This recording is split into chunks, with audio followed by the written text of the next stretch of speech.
우리 인사 한번 하고 말씀 듣겠습니다. 옆에 분하고 메리 크리스마스 인사합시다. 메리 크리스마스, 메리 크리스마스. 성탄의 복이 충만하기를 축복합니다. 아멘. 네, 성탄절 날 혼자 사는 노 총각이 심장 발작을 일으켜서 수술을 하게 됐어요.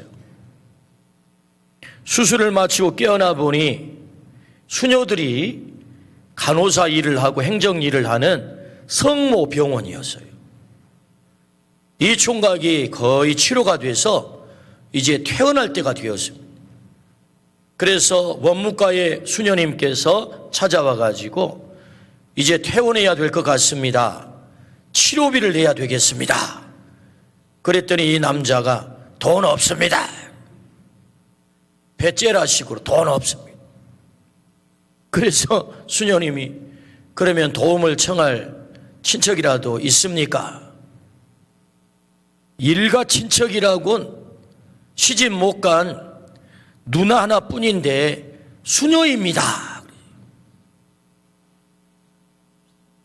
그랬더니 이 원무과 수녀님이 언성을 높이면서 화를 내면서 한마디 하는데, 수녀는 시집 못 간 여자가 아니고 하나님과 결혼한 여자들이에요. 큰 소리로 화를 냈어요. 그러자 이 남자가 한마디 했습니다. 그러면 매형한테 청구하세요.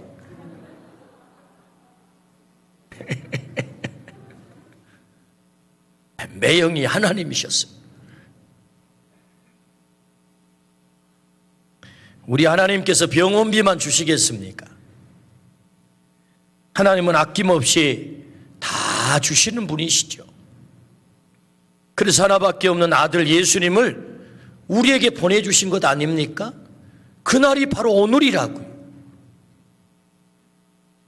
그래서 온 세상은 메리 크리스마스라고 노래하는 것입니다.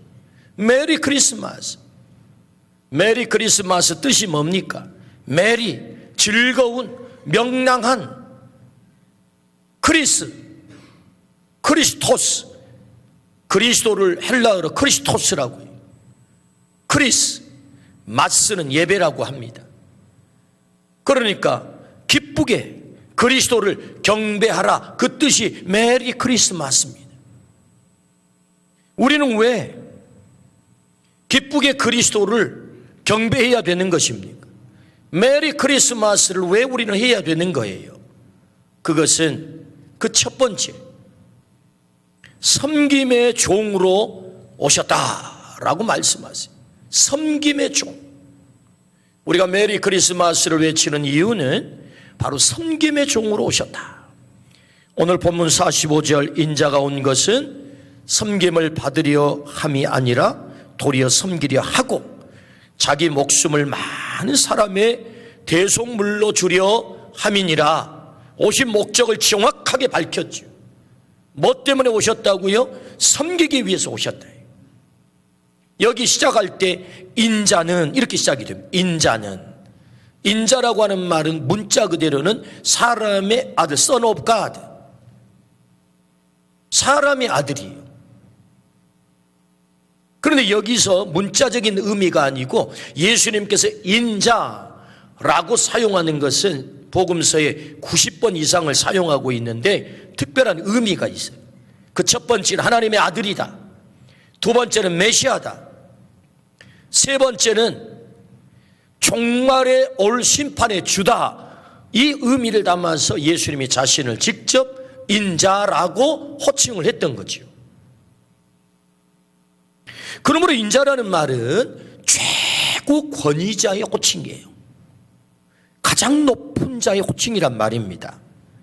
나는 메시아, 나는 심판주. 예수님이 메시아이시고 심판의 주 되신다고 한다면 우리는 어떻게 해야 되겠습니까? 그분 앞에 마땅히 무릎 꿇어 그분을 섬기고 경배해야 될 것입니다. 그런데 전적으로 섬김받아야 할 메시아가 오히려 섬기러 왔다라고 말씀을 하는 거예요. 섬기러 왔다.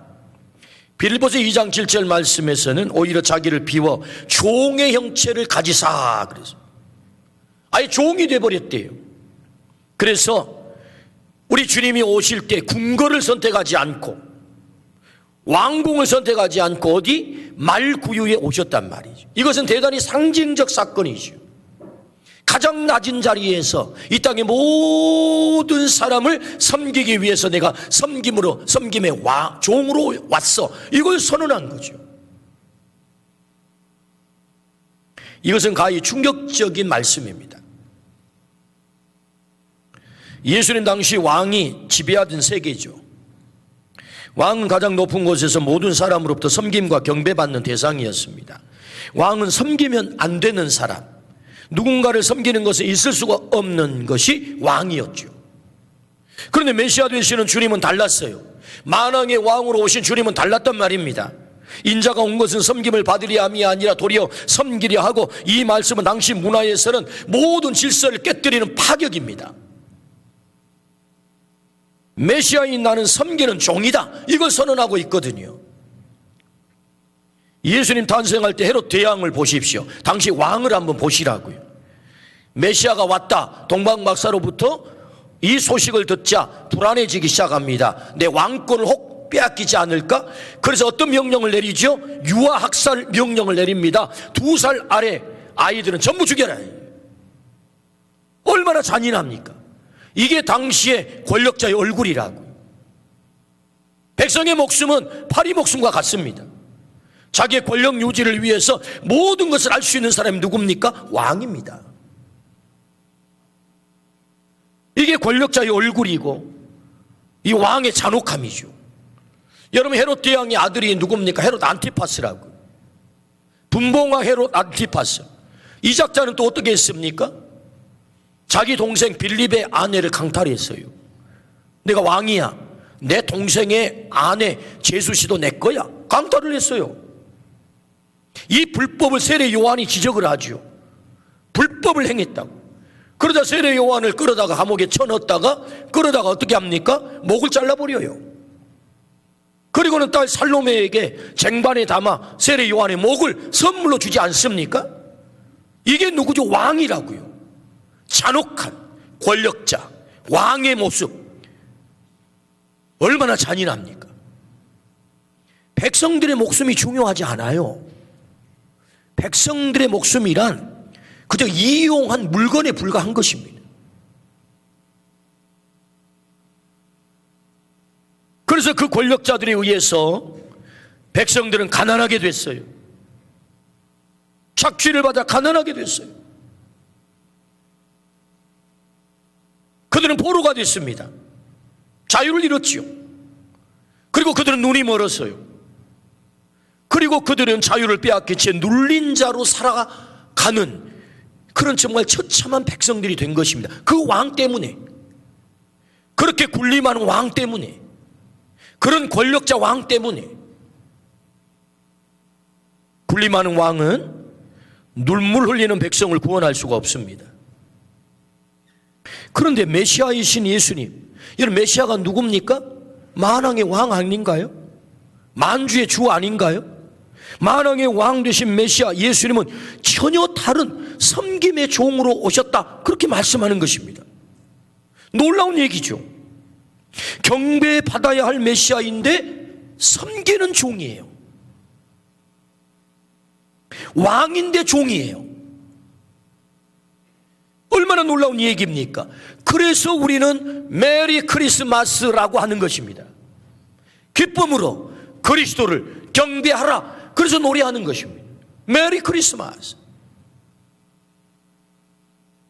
섬김하면 우리는 음식을 나르고 심부름하고 먹을 것 갖다 주고 그저 시중 드는 것쯤으로 우리는 섬김을 생각합니다.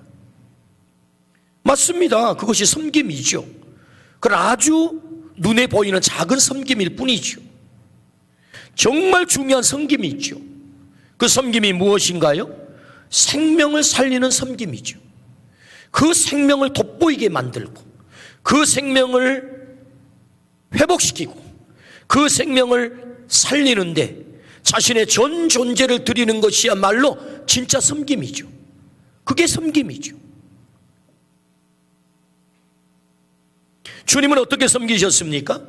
우리가 읽은 마가복음 10장 45절 이 본문 앞서에 17번의 예수님의 기적이 나와요.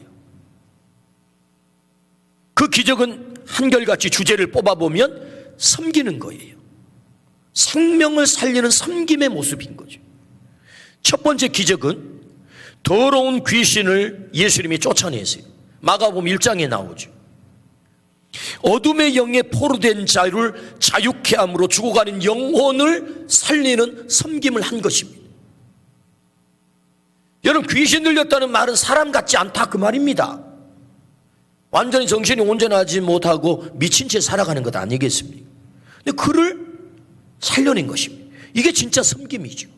뿐만 아니라 세 번째에 나오는 기적이 나병 환자를 고치신 기적이에요. 나병 환자는 당시 율법에 의하면 부정한 사람이라 이렇게 정죄가 된 사람입니다. 가까이 가면 안 돼요. 그래서 나병 환자도 50m 전방에서 사람이 나타나면 윗입술을 가리고 나는 부정하다 부정하다 외쳐야 돼요. 사람이 접근하지 못하도록. 그러니까 철저히 사람으로부터 고립되고 사람과 접촉하면 안 돼요. 자신의 부정함으로 그 사람이 부정하게 되니까. 그런데 여러분, 이 나병 환자를 누구도 찾아가지 않고 누구도 만나지 않고 스스로 고립되어 외롭게 죽어갑니다. 근데 예수님이 찾아가서 그를 만졌다는 것 아닙니까? 그를 만졌어요. 아무도 찾아가지 않아. 왜 이렇게 하는 것입니까? 그를 살리려고, 그를 섬기려고. 그의 부정함으로 예수님이 부정하게 된 게 아니고 예수님의 거룩함으로 이 나병 환자가 거룩하게 된 줄로 믿습니다. 아멘. 주님 오셔서 만지면 그분의 거룩함으로 내가 거룩하게 되는 것입니다. 이게 섬김이죠. 그래서 그를 살렸다는 것 아니에요? 일곱 번째 기적은